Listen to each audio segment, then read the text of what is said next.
These are the first views of the massive destruction inside the Phillips petroleum plant in Pasadena. Close up, twisted rubble left after a massive explosion. Officials at the plant now openly admit there are no survivors. Good evening, everyone. Thank you for joining us. A second body was found today, leaving 22 people still missing, but now presumed dead. Finding and identifying the victims is certain to be a painstaking as well as a painful process. Phillips allowed reporters to move in closer to the area of the worst damage this afternoon. They were escorted through the charred rubble on a tour bus of sorts. 11 News reporter Nancy Holland was on that tour, and Nancy joins us now live from the plant site. Nancy? I think the only description that we can have for that site, it is truly awesome devastation. First, let me tell you a little bit about where we are. The plant itself is just off 225 at the Burrell exit, and the corner of the plant where the fire and the explosion took place is at the south end of the plant, about a mile from the highway. Now, this is indeed the first close-up look at what now massive hunks of mangled and charred metal. A 6-story tower is now sprawled across tons of other debris. Phillips officials, who have for 24 hours tried to keep up a brave front and talk about survivors and rescue efforts, now admit the plant is a tomb. When you look at the San Francisco earthquake, they say that the buildings collapsed on them and they think they might, go in and dig them out. They had a 12-hour fire on top of them. Phillips people have actually known for some time that there would be no survivors. This is just the first time they have said it openly. They have not wanted to admit it. Throughout the night, they told us about rescue efforts. It has been very hard for them to put it into words, but this afternoon, when they are faced with awesome damage, they have gotten their look at it. They know there is no possibility anyone could have survived. Throughout the night, throughout the day, families of the people who were still missing have gathered at the Red Cross. Just a few minutes ago, when we returned from the plant, we found that Phillips officials had gone, talked to those families, and said, "Your wait is over. We're very sorry. It is our sad duty to tell you there is absolutely no hope anymore that anybody is going to be found." It could take at least 30 days to recover some of the bodies because the damage is so enormous. There are so many huge chunks of metal and concrete that it will be an absolutely enormous task to even try to find the victims. Well, it's good, Nancy. They did tell the families before they told you reporters on the scene, and that's the way it's supposed to be, of course. Still a very sad duty and a very sad day for everybody. Thank you, Nancy. We'll talk to you in a minute. All day, the curious have come to see firsthand the disaster scene that so totally dominated life along the entire Houston Ship Channel yesterday. Along with company officials and employees, most have been amazed by the sights unfolding since sunup. Many were walking around in shock, dazed still by what happened. Our reporter on the scene just outside the plant, Philip Bruce. Philip?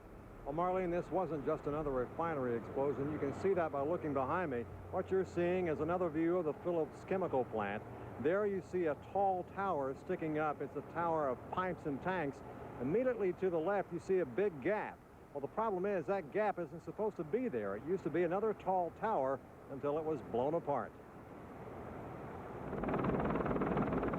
The damage is even worse than Phillips had expected. Entire sections of the plant were vaporized by the explosions. Others lie in twisted piles of molten rubble. The fires were still smoldering when the first search team went in to look for survivors. Instead, they found a second fatality. We did find the second body. The team that went in this morning found one, and he's under tons of steel and concrete. They can just see part of the legs.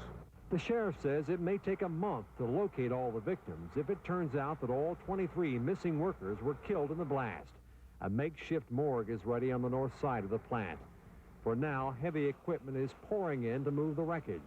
And with that, a caravan of tanker trucks are hauling away explosive chemicals left behind in the pipelines.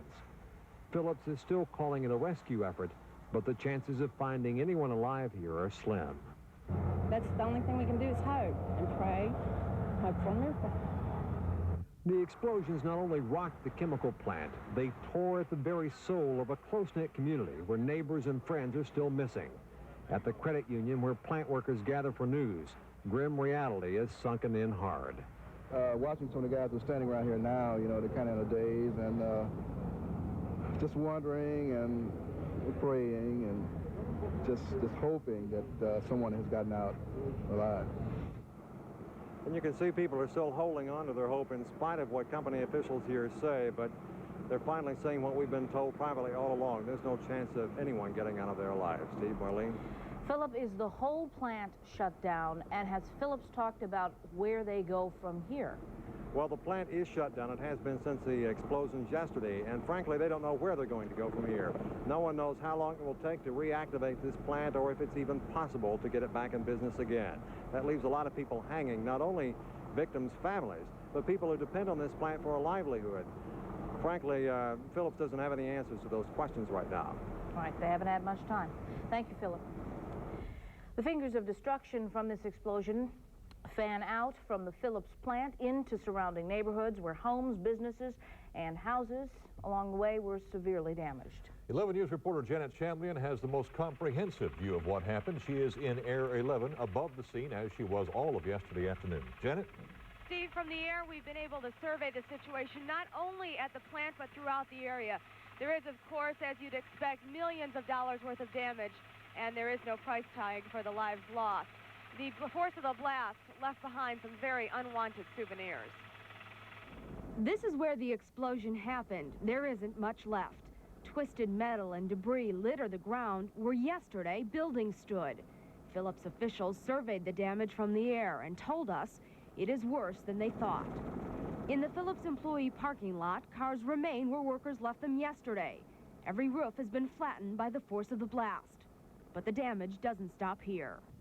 At nearby Huntco Steel, this is how offices looked minutes after the explosion. It messed up a lot of our interior roofing inside the offices, and everything on the wall inside the plant were either shaken off or thrown around. Nearby business owners and neighbors are replacing glass and trying to repair other damage left by the blast. Phillips Petroleum advises people who want to file damage claims to call 713-669-3675. Callers will be sent claim forms and contacted with more information within a few days. You're looking at a live picture of the plant. Phillips officials are taking an aerial tour of it now, as they have been throughout the day. This is now restricted airspace, so we cannot get any closer than this point. A lot of people will be filing claims within the next few days. If you are one of them, be patient, because that phone number has been busy throughout the day. And it's not just businesses. There's a residential neighborhood just a few miles away, and certainly a lot of people there tonight have broken windows, damage not only to their homes, but their property and their cars as well. Steve, Marlene? All right, Janet, thanks very much. It has now been more than 24 hours since the explosions, the 24 most difficult hours ever in the lives of those whose loved ones are still missing in this disaster. Those who chose not to watch and wait at the plant or at home have been welcomed at a neighborhood center. Trained crisis counselors have been offering what moral support they can. 11 News reporter Terry Elliott has more on that aspect of this tragedy.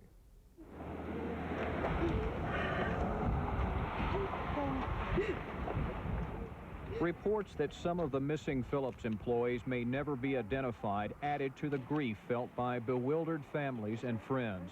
Those left dazed by the probability of death were often followed by those who hold out hope their loved one is still alive. All day, people pass through this Red Cross shelter looking for positive words, searching for answers that are in short supply. The fact that it's been so long and they haven't heard, and we keep telling them that we'll tell them something as soon as we know, but at the same time we can't tell them any idea when we might know something, and so that's just real, real hard on those folks. Carrie Allen has been trying to get information about her husband since she heard about the blast yesterday. She says her faith gives her the strength to press on. I think he's going to be okay. I just think he will. Yes, ma'am. That's your belief.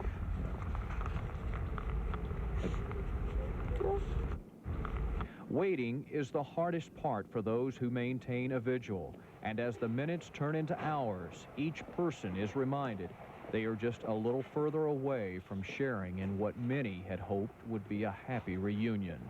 Terry Elliott, 11 News. And again, to restate what we told you at the beginning of the program, we have just been told by Phillips executives on the scene that there is no hope for the others who are remaining missing in the plant site. Marlene? But for those who did survive, all those hours of practice drills at Pasadena area hospitals had everyone ready for the worst when it became reality yesterday. They're still caring for the most seriously injured at least 6 hospitals. Those who lived through the blast, as powerful as a ton of dynamite, talked about the feelings from their hospital beds. 11 News medical reporter Susan Starnes has their story.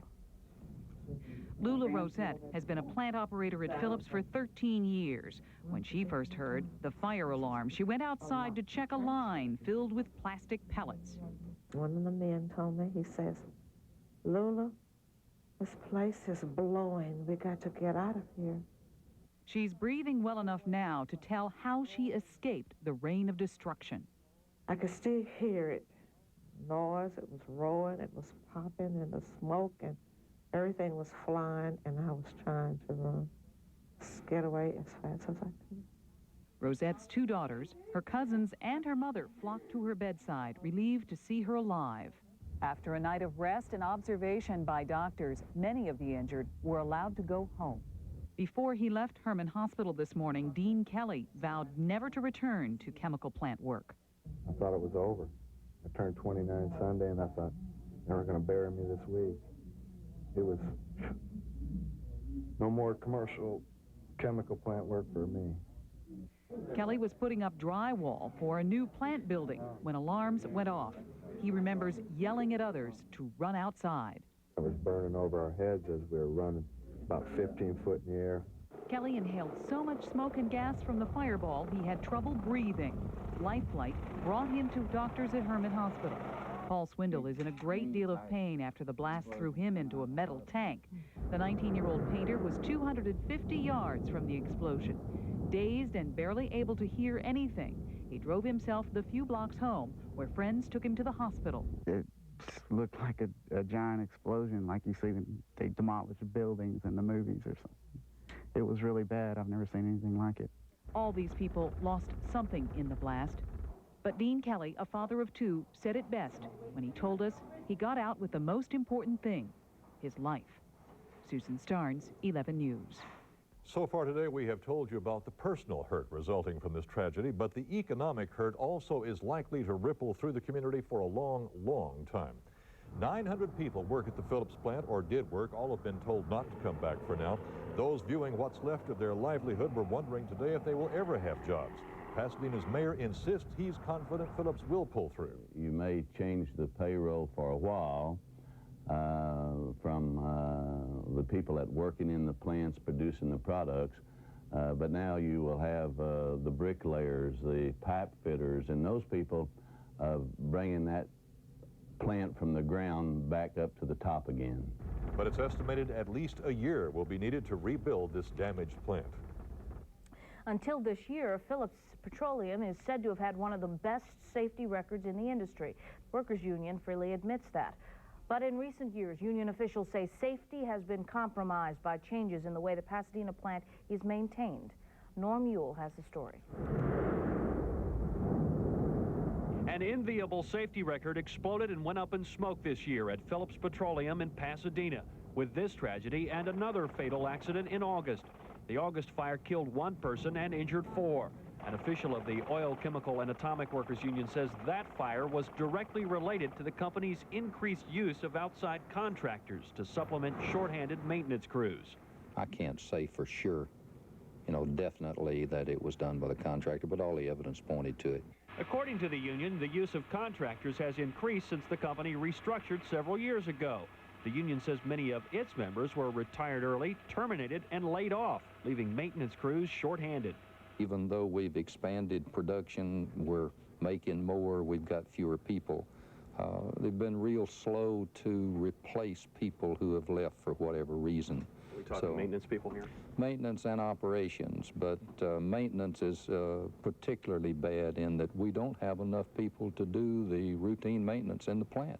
The union has complained about contract employees, but company officials do not think it's a problem. Well, Phillips has historically used contract employees, so it's not a new thing, it's not an unusual thing. This plant has had an excellent safety record. Union officials claim this is not just sour grapes because non-union workers are doing jobs they used to do. They say it's a matter of safety, that contractors are not as familiar with the equipment and the dangers. In Pasadena, Norm Ewell, 11 News. Briefly now, let's recap the basic facts. It will take some time for crews to dig through the rubble and recover all the bodies presumed to be there. 2 people are confirmed dead. 22 others are still missing. The company says there is no hope for them. 124 people were injured in this explosion. 35 admitted to local hospitals. About a half dozen people are still in serious to critical condition this evening.